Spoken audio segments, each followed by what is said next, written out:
नाशकात देशातल्या पहिल्या वनौषधी उद्यानाच्या लोकार्पण सोहळा नाशिकमध्ये पार पडला। मनसे अध्यक्ष राज ठाकरे आणि अभिनेते नाना पाटेकर यावेळी उपस्थित होते।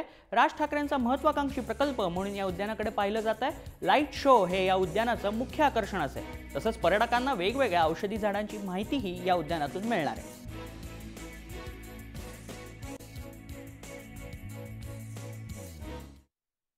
म्हणजे मी राजसाहेब वगैरे म्हणत नाही, मी राजा म्हणतो।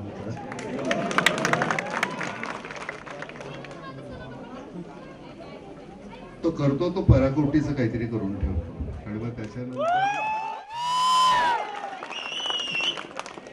राजकीय पक्ष वगैरे मला माहिती नाही, पण तो जे जे करतो ते इतकं छान असतं। आता तुम्हाला खरं सांगतो की मी